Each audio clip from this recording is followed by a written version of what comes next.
Welcome to the overview of the clinical management system, Trajecsys. Once you are given access from myself to the clinical management system, you will log in utilizing your username and password that you registered with. The first screen that you should come to will be the home page. The home page will have messages from myself just informing you of any clinical changes or updates.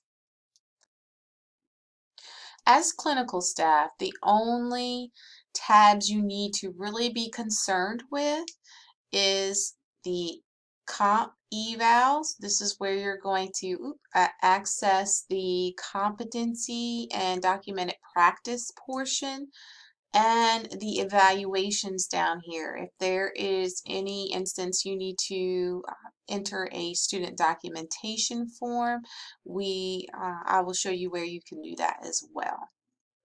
I have a lot more tabs as a clinical coordinator, and your preceptors will have a few more tabs than you as well. So like I said, the real focus here is for the comp evals and evaluations tab.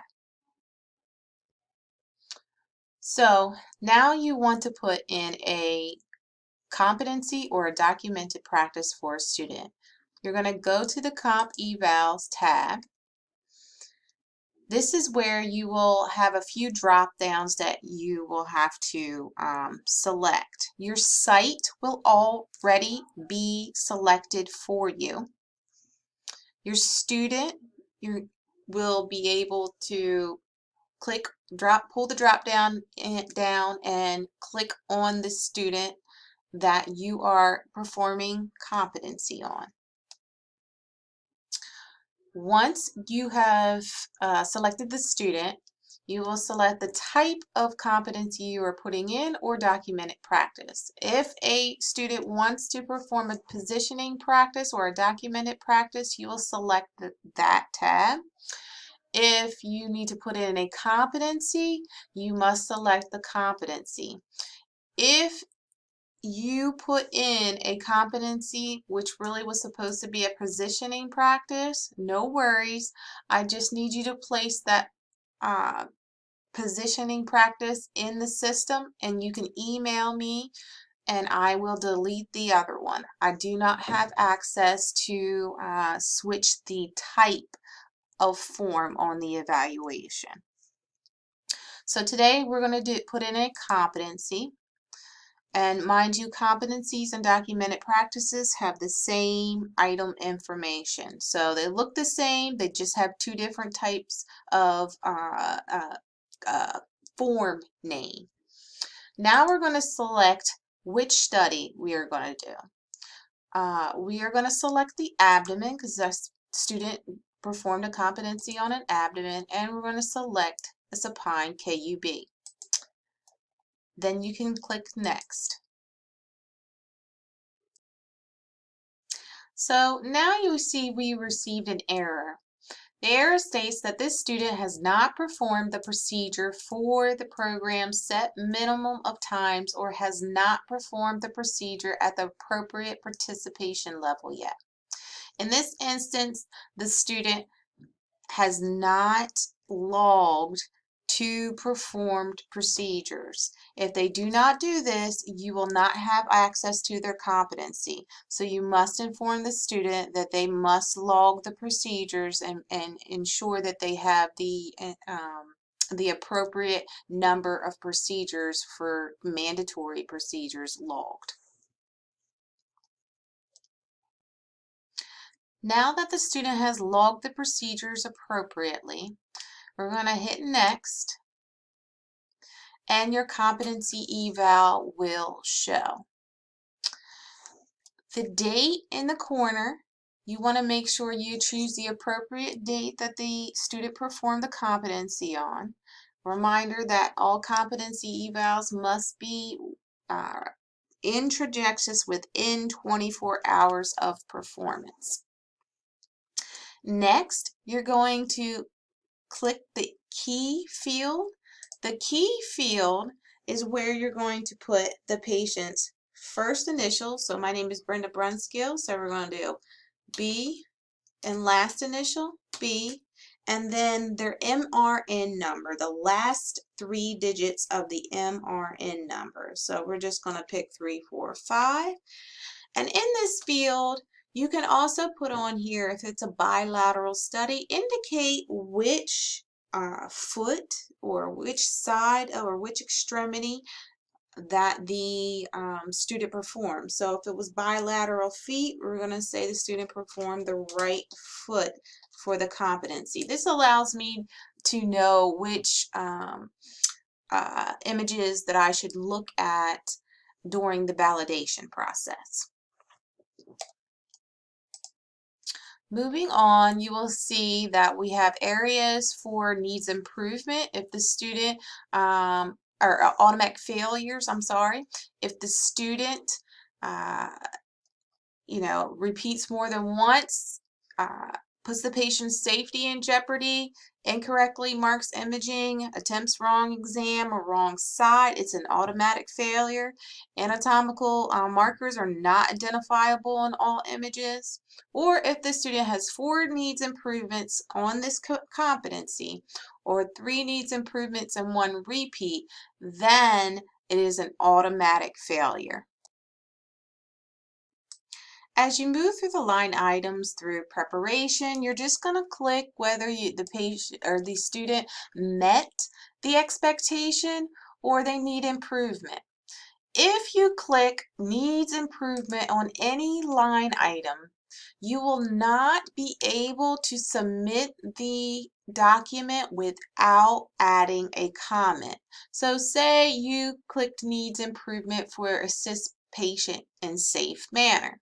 Then you will need to click the little comment box and add in just a short description of why the student or feedback on the student's performance that pertains to assisting the patient in a safe manner.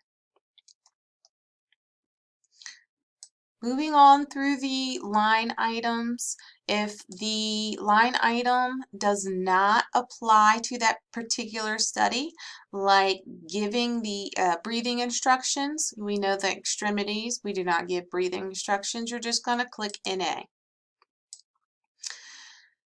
At the bottom of the clinical competency, you will see there's a line item that states how many repeats that need to be filled out. You will need to indicate how many repeats the student took, and you can indicate in the comment box which projections. Also indicate if this was a pediatric or a trauma study. At the bottom here, say you're not completely finished, you got to get up and go do something with another student, or do another exam and you don't have time to complete the form here. You can check the box down here to the left and it will it'll say check to complete later, then click submit. You can click this and hit submit, and then when you come to your home page, this document will show up on your home page for you to review, and then you must make sure you unclick the box so you can submit the document. When you know you're complete, all you have to do is click submit. There are 2 other tabs I'd like to go over.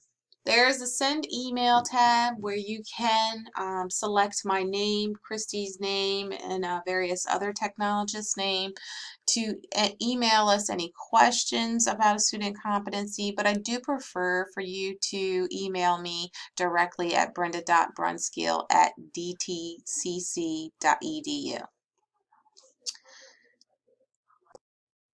So let's take a look at the Evaluations tab.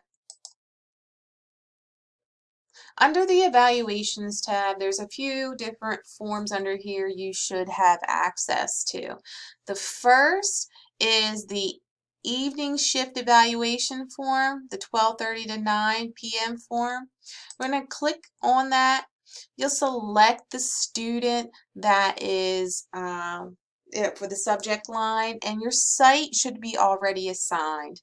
And this is just when the student performs their evening shift. They must have an evaluation form filled out by a technologist. You'll just go down through it, through each line item, and select meets, exceeds, or needs improvement. And you can make any comments as necessary. And then you should have access to student counseling and student documentation form. They're both one and the same, but we're going to take a look at the student documentation form. As a clinical staff member, you have the capability of taking any type of documentation that might be needed or necessary if an event happens, or if something occurs that needs to be documented with uh, like even an altercation or anything with a student.